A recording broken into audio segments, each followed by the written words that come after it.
first guest today is the incredible Michele Jones. Michele is an absolute force to be reckoned with. She has well and truly lived multiple lives and definitely lives up to the mantra of seizing the moment. She's the founder and creator of the hugely successful Live Your Best Life business and life empowerment programs. She's a survivor of sexual abuse, 2 times Young Australian of the Year, author, educator, volunteer certified life coach, public speaker, cancer survivor, and if that wasn't enough, she also overcame a life-threatening bout of viral meningitis that saw her having to learn to walk and talk again. I mean, what an incredible woman. Please put your hands together for the incredible Michele Jones.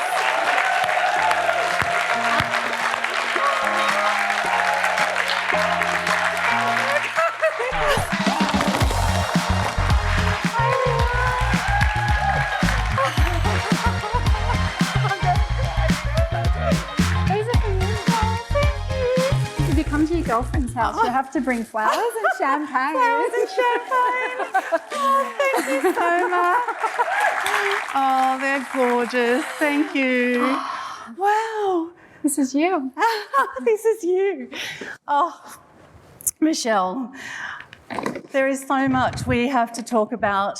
And quick backstory, Michele and I have known each other for many, many years. And there have been a number of times that we were actually meant to meet, and the universe did not make that happen. So we were meant to meet right here on this set, and so all day the team have been amazing at keeping Michele and I separated so we didn't pass each other in the corridors so we could have a genuine connection, and now you're here. And I'm so happy to be here with you. So Michele, I'd love to hear about the incredible work you're doing with Live Your Best Life. Tell us about it and how did you get started in it? Wow, okay, getting started was probably the easiest part. Staying has been the exhilarating part. At the age of 15, I was so very, very fortunate. My dad knew this thing called personal development. I was pretty well on a track, I would say, that was probably on a downward trajectory as a 15-year-old. That was just when I had literally announced to the family things that had happened throughout my life from 3 till 15, being abused by my stepfather. And I was a bit of a naughty kid. And Dad was like, you know what? I'm going to send you off to this wonderful program. It was called the Greatness in You program, and it was here not too far away on the Gold Coast, and it was 5 days fully immersed, and it was transformative, to say the least. I walked out of that room and I just knew from that very moment that Live Your Best Life was going to be something that I dedicated my life to for the rest of my life. I went, if this 5 days can change my life so much, imagine what I can do with that gift. And I walked out of there and I just never looked back. So Live Your Best Life has taken on its own life form and grown globally across the globe. It's connected and reached so many people. And it all started really coming to life as I connected it to the business side of things that I started out in. I've been coaching and mentoring people in business for a very, very long time now. And literally what I realise is that what runs in the person runs in the business and vice versa. So as much as people think they're getting business coaching and mentoring, eventually they realise that they have to take stock of what's within them in order for their business and all of their dreams to really start to thrive, come to life. That's so true. They are connected, and one without the other isn't possible. It's not. No, it's not. And eventually they just have to merge. They have to unite. The expression of our business is quite often like a crazy Shar moment at 2 in the morning or 3 in the morning when you wake up and you just know that message on your heart has to come to life. Here we are on the girlfriend hour. I remember talking to you about this because we used to have so many wonderful conversations, and we were like, this is what people need to hear. It's these real conversations behind what goes out there in the media. So then you said, oh, well. Let's do a TV show. Let's do a TV show. And here you are. Living my best life. Living your best life. So your experience working with individuals as a coach and mentor, what would you say the number one thing is that's holding them back from truly living their best life? Wow. Yeah, that's a really powerful question, because really it's the essence of who they are, and connecting the dots to the essence of who they are, and being able to cast away all those stories that they've created about themselves along the way. Our life is really made up of a whole bunch of interactions, and we attach beliefs and meanings to those interactions, and we literally create our own version of reality through that.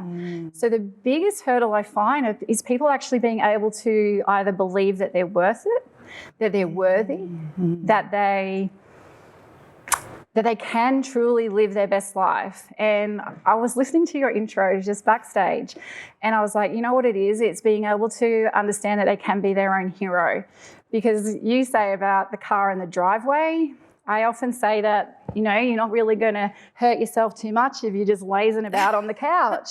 It's safe. Yes. Right? So I think in order to really extend ourselves into what it means to be human. Now, that means that we're going to get hurt. That's really big. Talk to us about that, what it means to be human. That's a massive statement. Well, I think that our humanness is downplayed, and I think that we try to potentially put it in its own little box rather than understanding what its power actually is. Why? Why do we do that? Why do we do that? Why do we shine and then think, oh no, let's tone it down a bit? Take us through why. Yeah, well, because of all those experiences, I truly believe that the reason we don't is because we fear that we might make a mistake. We might look foolish. Fall out on the way out. Yeah, exactly. Trip over the mat. Who knows what it is, but we do immobilise ourselves in fear. But the duality of life literally means that on the other side of fear is the ultimate side of love. And I think to be fully expressed in love for ourselves and for others means that we have to actually get hurt along the way, right? That comes with trauma, that comes with experience, that comes with being on the other side of what got us to here is not going to get us to there. Yes. So people become stuck along the way because they literally if they're not thriving, they're surviving. And the true point of change occurs when we connect. We connect in three ways. We connect with ourselves, we connect with other humans, which is how we've been cohabiting on this planet. And what I have learned more than anything is having this vision in the future for yourself. Now, for some people, that might be in an hour. For some people, that might be in a week or 3 days. But for some people, it could be a little bit more out in the future. When we have something that literally speaks to us, that pulls us towards it, life has a whole other meaning. And once we start to feel that connection to self and others, and that little vision that just bubbles away over in the horizon, we start to realise that we can have a little bit more certainty, that we can trust, that we can believe. And then we find this sense of power within that just sort of rises up. A lot of people, they'll just swing here between survival, connecting, empowerment, survival, connecting, empowerment, and they just swing backwards and forwards. Gosh, there's so much we could talk to around that topic, isn't there? So much. I know. I think that could be a whole show by itself. So one final question, Michele, we like to ask is, what's one piece of advice you could give to your younger self? That what you believe to be true right now doesn't have to be the truth for you. That on the other side of fear and shame and guilt, perhaps, is love. And if I just bring that back to that program that I went to when I was 15. I remember graduating and I was standing on a chair in the middle of the room and everyone was singing The Greatest Love of All by Whitney Houston to me. And I literally, for the first time in my life, really understood that right now I could change the trajectory of my life. And What a moment. love was literally the antidote. You know, it was the magic cure or pill. Yeah.